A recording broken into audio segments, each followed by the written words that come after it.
What's going on YouTube? This is John from the Unhinged Zombie Hunter Clan, and sorry about that, my phone cut out for a minute. But as I was saying, I'm bringing you my Nordic deck, so let's crack in. So I do run 3 copies of the White Goat, 3 copies of the Black Goat, and 3 copies of Goofbags of the Nordic Beast. Best way to go into 4, or any of your other combinations, if you so wish. So yeah. Tugnistra's ability is, when this card is switched, when you have a Nordic monster destroyed on your field, you can special summon this card in defense mode, ignoring the summoning conditions, so you get like a free summon with him. And Tugnistra's ability is, when this card is destroyed in battle or by card effect, you can summon 2 Nordic Wolf tokens, to your side of the field in defense mode. They are 2 level 3 Earth Wolf type tokens with 0 attack and 0 defense. But yeah, and then Goofbags is just your quickest way to go into 4 like that. After my Nordic beasts, I am now running as well. Bear with me a second, folks. It has been a while since I've decided to do a Nordic deck profile, so I am quite sorry about all this. It is kind of annoying, I'm not going to lie. I am sorry.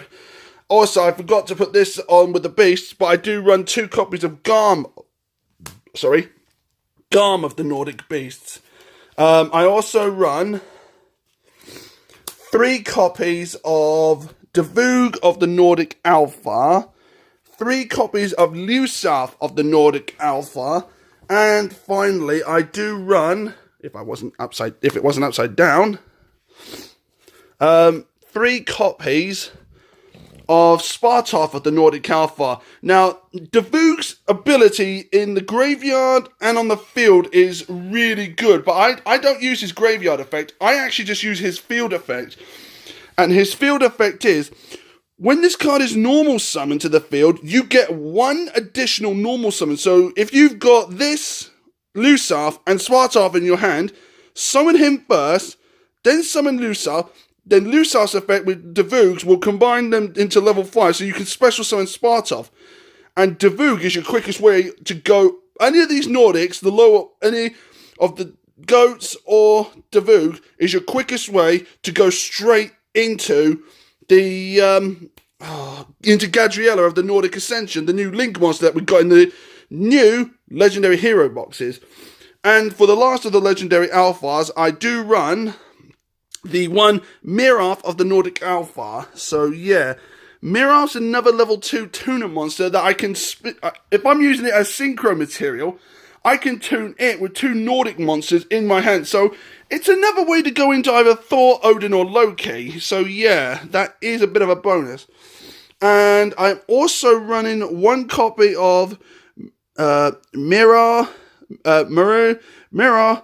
I don't know what his name is. He's just one of the Nordic clerics. I'm just going to call him the Nordic Cleric Angel because I can't pronounce his name, and if I butcher it, I'm sorry. But I do run one of him, and his ability is you can just discard a spell card to summon him from the grave. And then for the last of the Nordics, because I don't have the other Nordic tuner monster for the moment, so as soon as I get her, this deck will be updated. But I do run 3 copies of Valkyrie of the Nordic Ascension tuner monster. Now, Valkyrie's a pretty good way, because I found in a combination from last night with my brother, that if I turn Devoog into Gadriella, and I remove 2 Nordic monsters like Spartov and Lusaf from my field, and I can remove 1 Nordic trap from my hand, I can get out Valkyrie and the 2 Garms of the Nordic Beast, and that's an instant Odin. But with Gadriella's ability, it's mental. And what makes it even more funny is when Gadriella's co-linked to a Nordic god, the Nordic god can't be targeted by card effects. So yeah, that is a bit of a bonus. Okay, that is it for the monster lineup. Moving on to the spell lineup, I run 3 of the equipped cards, which is the Nordic Relic Dianthus. I'm sorry, I can't pronounce its actual name. I just call it Nordic Relic Dianthus.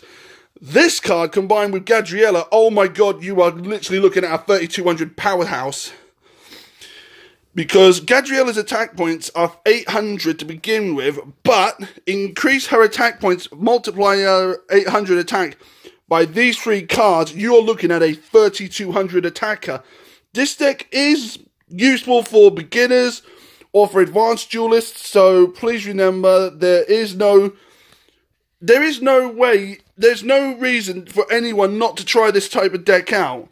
This deck is for beginners and for advanced players, and it's really good. But the way I've built this, it's just like a complete powerhouse. The next spell cards I run 1 Forbidden Lance, and I do run, 1 second if I can find the second copy. Where would that have gone? Oh, there it is.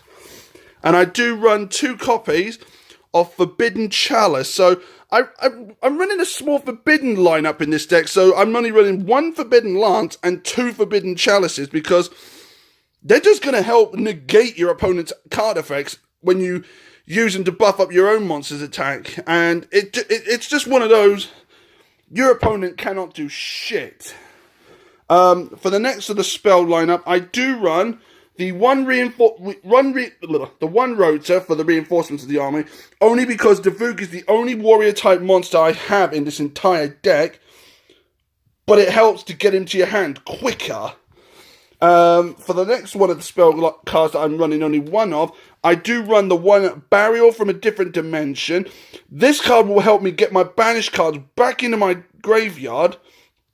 And if a Nordic god I've got control is destroyed, I can just instantly get it back, no matter the cost. So if I've got Loki on the field, I can summon him back to the field twice. If it's Odin, get Valkyrie back. If there's 2 in my graveyard, get him out twice. If I've got Thor, you get the idea. And for the last of the spell lineup, which I do run 3, I run 3 copies of Valhalla, the Hall of the Fallen. I only run 3 Valhallas because it works in combination with my Valkyrie, because, oh my god, you could pull off some mental plays with this.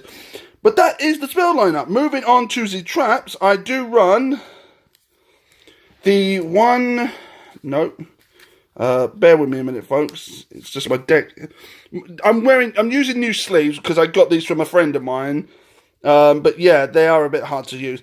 2, I run 3 copies of Solemn Authority. This card, when it's equipped to a god, even though it's a continuous, but it's only like a 2-turn thing, this card will protect your Nordic gods from being targeted by any trap or spell card or card effects. So pretty much, your opponent can't bloody do anything to them. After that, I do run 2 copies of Nordic Relic Lufas, which is the sword which helps destroy either your opponent's monster, or you can use it to destroy 1 card on one of your gods on your field. So yeah, a pretty quick way to get your gods into the main monster zone when you resurrect them. And for the next line of the traps, I do run 2 copies of, what's this one called? Nordic Relic Gunfas, which is like a Nordic spear.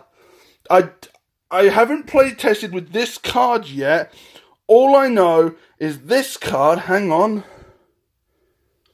Banish 1 Ascension or Nordic monster you control, then target 1 card on the field, destroy it also, draw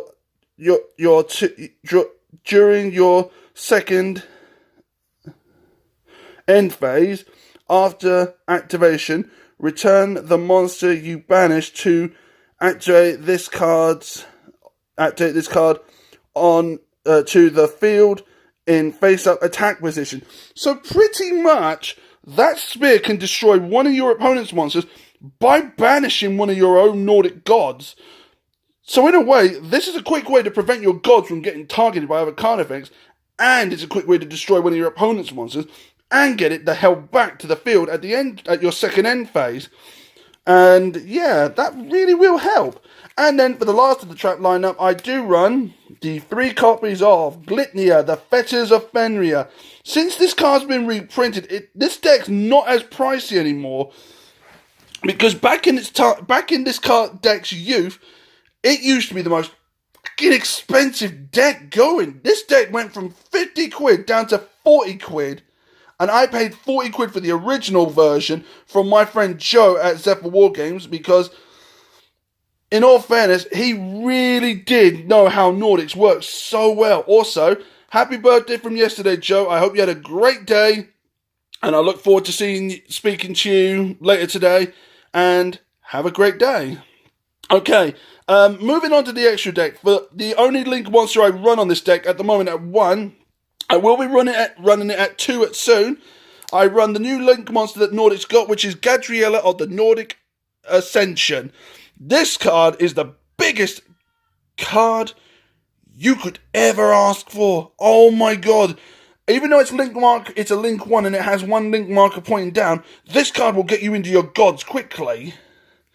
Because its effect is banish up to 3 Nordic cards from your hand. So it can be, for me, if I was to link it with Devug into Gabriella, I then banish 1 Lusav, 1 Spartov, and one Nordic trap from my hand. And instantly I can either choose Goofax and the 2 goats, or I could choose a second Spartov and 2 Lusav and a Nordic and a Devug for a second one. Or if it's Valkyrie, I could add Valkyrie or Garm. Or if I want to get creative, I could go Mirov and 2 Lusavs. Instant gods, no matter what you choose. Instantly. This card has really made this deck so much more playable and so much more. And Konami, if you're listening to this, please continue making more Nordic Link monsters. We really could use more Nordic Links. I mean, we have a Link 1 now. We just need a Link 2 and a Link 3 and a Link 4. If you can do that, Konami, we would be indebted to you. But yeah, moving on. For the Synchro lineup, I do run 3 copies of Odin, Father of the Asia, the ultimate Nordic god. A 4,000 attack points, a 4,000 attacker, and a 3,500 defender. But this card will seriously help you out, because it can negate spell and trap cards when it's being targeted by one. So yeah. After that, I do run one of Odin's sons. I do run at 3, Loki, Lord of the Asia, the ultimate trickster. When your battle phase commences, your opponent cannot activate spells or traps. Also noting that if either of these Nordic gods are destroyed and resurrected, Loki can bring you back 1 Nordic trap card from your graveyard, and Odin lets you draw 1 card. And for the last of the Nordic monsters in the Synchro lineup, I run... Oh, hang on. Sorry, not the last. I run the 3 copies of Thor, Lord of the Asia. He is the best with Loki and Odin and Gabriella. Thor's ability negates all your opponent's monsters' effects. You cannot physically do anything about it. Also, if Thor is in your graveyard at your end phase, at any of your opponent's end phase, if yours or your opponent's end phase, remove Goofax from your graveyard, summon him back, you can dish out 800 points of direct damage. Oh my god, does that hurt. And for the last of the Nordics, I do run 1 Leo, the Keeper of the Sacred Tree. And yeah, that's... I've never played this card because I've never had any use to, but this card will really help at 3,100. So I have, in total, for all the attacking monsters, Gabriella at 800 attack points, my Lion at 31, Thor at 35, Loki at 33, and Odin at 4,000. This is a complete powerhouse, people. This deck is the bomb. Okay. Right. Right. Thank you for watching. Please remember to subscribe if you are new to this channel. Please remember to leave a like, leave a comment. Feel free to check out the crew at Zephyr War Games. I will leave a link in the description down below. Check out their Facebook page. Check out their YouTube channel. And I think that's all there is to say about this show. So don't forget to check out my channel when I do game videos. Or check out the Zephyr War Games crew's deck profiles on Nordics. Or any of their other decks you might have missed. Or their giveaways. Please remember, it will all be linked in the description down below. And thank you for watching, people. And remember, enter the range. Goodbye.